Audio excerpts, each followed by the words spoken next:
इसका मतलब मैं ये माना कहा गया कि जयराम महतो अभी अगर अच्छा लड़की मिल जाए और परिवार अगर बोल ले कि बेसरा जी बोल दिया जयराम बाबू अभी शादी नहीं करना है, मैं वो माना नहीं कर रहा हूँ।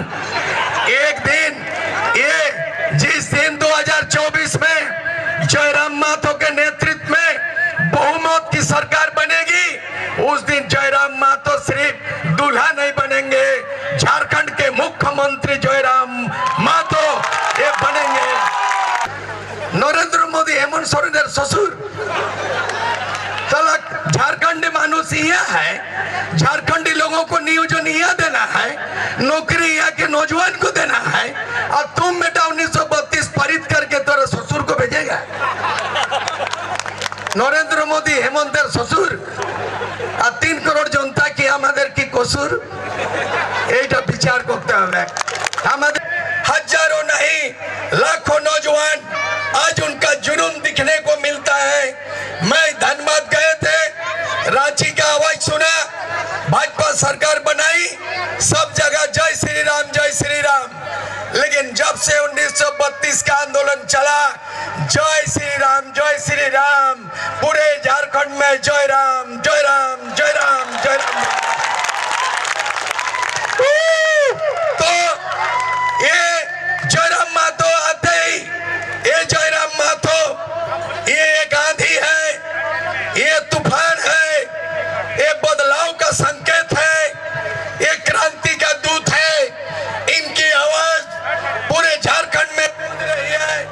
और मैं आपको वादा करता हूं और मैं आपको वचन देता हूं, मैं किंग नहीं बनूंगा, मैं किंग बनने नहीं आया, मैं बनूंगा। Hello hello hello. Jairam Mahato के नेतृत्व में झारखंड का तस्वीर बदलेगा। जयराम महतो के नेतृत्व में झारखंडियों के तकदीर बदलेगी।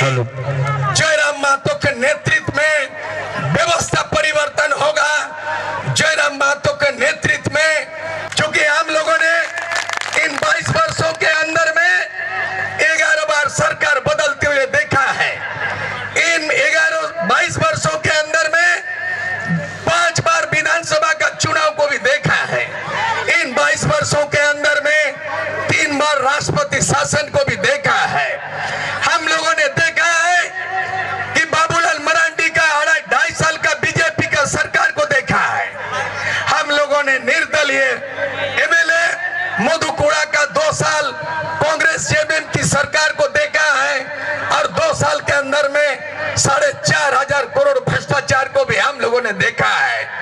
हम लोगों ने देखा है अविभाजित बिहार में 1993 में लालू यादव ने चारा घोटाला किया और 950 करोड़ भ्रष्टाचार के मामले में 5 बार उनको 5 साल दोषी ठहराया गया।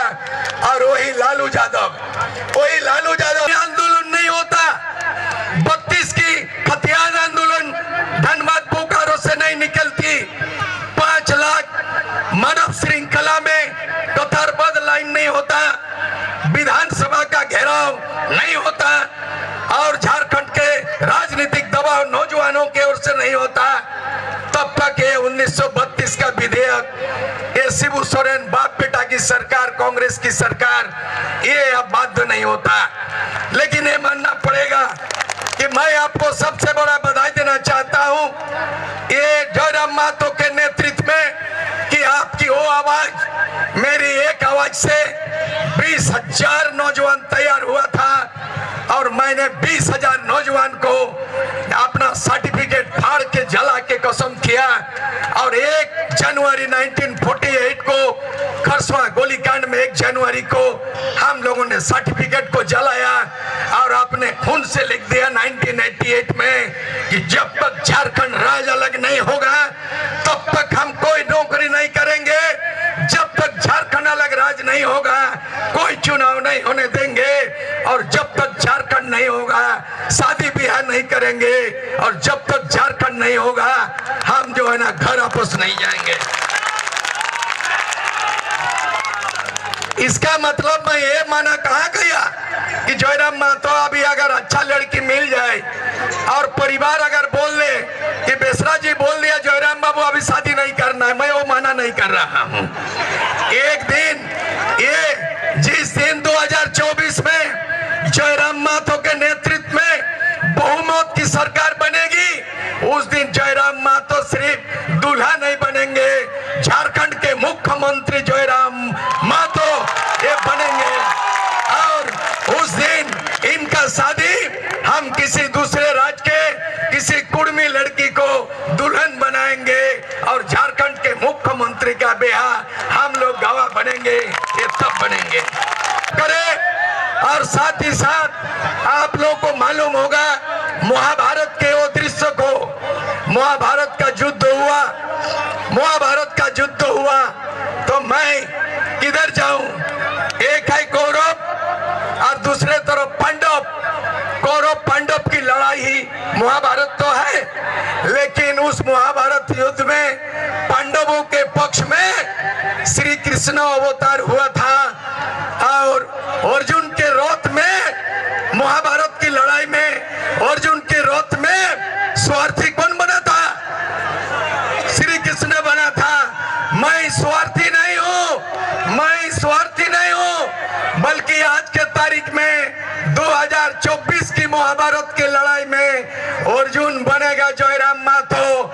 इस लड़ाई में सूर्य सिंह बनेंगे, सारथी बनेंगे और 5 पांडव की जीत होगी और बहुमत की सरकार इनको ताजपोशी किया जाएगा। यही मेरा सपना बाकी है, मैं आपको वचन देता हूं। और ये जहां तक खतियान का सवाल है, 32 का खतियान कानून सम्मत कहां तक है, लेकिन इन्होंने एक छल किया है। हेमंत सोरेन ने, आपकी सरकार, आपकी बहुमत की सरकार, आपकी वादा की सरकार, झारखंड मुक्ति मोर्चा 1919 में वादा किया था कि यहाँ के लोगों को 100% नौकरी देंगे, नियोजन नीति बनाएंगे, ग्राम सभा पेशा कानून को लागू करेंगे और कुर्मी मातों को, कुर्मी को एसटी का दर्जा देंगे और 1932 का खतियान को लागू करेंगे। लेकिन अंततः ये नौजवान के आंदोलन के कारण 1932 का खतियान ये विधेयक बनाया, लेकिन ये विधेयक कहाँ भेज दिया? ये विधेयक भेज दिया पारित करके केंद्र सरकार को। ये मैं कानून का विशेषज्ञ भी है, मैं सुबह शाम संविधान पढ़ता हूँ, मैं पढ़ा लिखा डिग्री का बात नहीं करता हूँ, मैं लॉ पढ़ा हूँ, एमए पढ़ा हूँ, एमएलए बना था, मैं संविधान के विशेषज्ञ हूँ। मैं आपको बता रहा हूँ, ये सवाल पूछना चाहता हूँ हेमंत सोरेन को कि जब वो विभाजित बिहार में 1982 में ऐसा कानून बना कि 1982 में बिहार में कानून बना कि जिले के अंतिम सर्वे सेटलमेंट में जिन पूर्वजों के नाम अंकित है उसी को उसी जिला में मूलवासी माना जाएगा। 1982 से झारखंड राज्य अलग होने के बाद बाबूलाल मरांडी लागू किया और ये कानून झारखंड बनने के बाद 2014 तक बना, 2014 तक बना और ये कानून लागू रहा। लेकिन बीजेपी की सरकार, ये रघुवर दास की सरकार ने ये उस स्थानीय नीति को पलट दिया और 1985 को स्थानीय नीति बनाया। उनके हिसाब से ये है कि जो 1985 में जन्म लिया है वो यहाँ का स्थानीय होगा, 1985 में मैट्रिक पास करेगा स्थानीय होगा और 1985 में जो नौकरी करते हैं वो स्थानीय होगा। और व्यापार बिजनेस को सबको बना दिया और ये समझ लीजिए वो कानून 1985 खारिज हो गया और ये हेमंत सोरेन 1932 का विधेयक पारित किया, लेकिन लागू नहीं हो सकता क्योंकि उसमें लिखा हुआ है कि ये नियम तभी लागू होगा 29 को, 1932 का नीति तभी लागू होगा जब वह ससुर पास करबे नरेंद्र मोदी वह ससुर वोट रखी है और झारखंड इधर की कसूर नरेंद्र मोदी हेमंत सोरेन ससुर। चला झारखंडी मानुष यहाँ है, झारखंडी लोगों को नियोजन यहाँ देना है, नौकरी यहाँ के नौजवान को देना है और तुम बेटा 1932 पारित करके तेरे ससुर को भेजेगा। হেমন্তের শ্বশুর আর 3 করোড় জনতা কি আমাদের কি কসুর? এইটা বিচার করতে হবে। আমাদের কি কসুর? হ্যাঁ, আমাদের কি কসুর? এই বিলটাকে পাঠাই দিল কোথায়? ওই দিল্লি। और এখানে কি बाली कब होगा वो नहीं जानते हैं। 1982 में दिल्ली नहीं भेजा गया।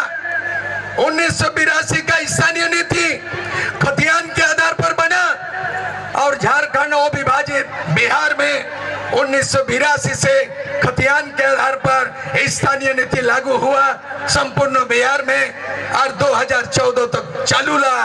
लेकिन क्या उतना बुद्धिजीवी हो गया कि 1932 का विधेयक पारित तो कर दिया, लेकिन तब लागू होगा जब नरेंद्र मोदी लोकसभा से पारित करेगा।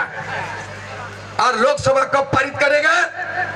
2024 में लोकसभा का चुनाव है और 2024 में झारखंड विधानसभा के चुनाव है। तो दोनों चुनाव लड़ोगे। जनता को चुना देखे, जनता को चुना देगा, हर दोनों चुनाव लड़ेगा। साढ़े साढ़े लड़ाई लगे और बाछुर ठेंग भांगे। ये बाप रे बाप रे बाप रे, वो साण बोटे नरेंद्र मोदी साण और हेमंत सोरेन 1 नम्बरेर भाण। तो झारखंडेर मुख्यमंत्री भाण और केंद्र सरकार प्रधानमंत्री साण। तो साढ़े भाड़े लड़ाई लगे और जनता बाछुर ठेंग भांगे। इटा किन्तु होते नहीं दिबे जयराम बाबू। इटा जयराम बाबूर टीम सेना इटा सहयोग करते पारबे নাই। আমরা চাই যেমন এখনই পাই। আমরা চাই 1932 এর খতিয়ান চাই। আমরা চাই এখানে তুরন্ত স্থানীয় নীতি লাগু হোক, এখানে নোটা ভাষায় লেখাপড়ি লাগু হোক। আমরা সব জায়গায় দেখছি এখানে হিন্দি চলেছে, ভোজপুরি ধানবাদ থেকে সরে গেছে, ধানবাদ থেকে সরে গেছে আর বোকারো থেকে ভোজপুরি সরে। বললি শিক্ষামন্ত্রী ইন্টার ফেল, শিবু সোরেনের যত বেটা ম্যাট্রিক ফেল, নিজেই শিবু সোরেন 7 ফেল, হেমন্ত সোরেন সরকার চালাচ্ছে সিস্টেম ফেল। আর ওইগুলা বলতে এখন বলছে সূর্য সিং বেসরাকে ঢুকাও জেল। সারা রে বাপ রে বাপ রে বাপ। बोलो बोलो तो हम ही बोलबो ऊ फेल ई फेल सिस्टम फेल तो আমাকে ঢুকাবে জেল। এই সরকার দেখো তো এমন অবস্থায় বলো তো আমরা তো এখন আর বেশি সহ্য করব নাই। আমরা এই ঝাড়খণ্ড বৃহৎ ঝাড়খণ্ড, এই বৃহৎ ঝাড়খণ্ড যখন এই বলেছিল কীর্তিবাস কর্মকার পুরুলিয়ার বিরাট গায়ক বাংলায় গান করেছিল, ঝাড়খণ্ডী ভাই ঝাড়খণ্ডী তোর ঘর কত দূরে রে আর কি দুঃখে কাঁদেছ ভাই সুখে রে সংসারে রে, তোর দেশে মাটি সোনা তবু তোরা ভোখা রে, ঝাড়খণ্ডী ভাই ঝাড়খণ্ডী তোর ঘর কত দূরে রে। এখনো বৃহৎ ঝাড়খণ্ড আমরা পাই নাই।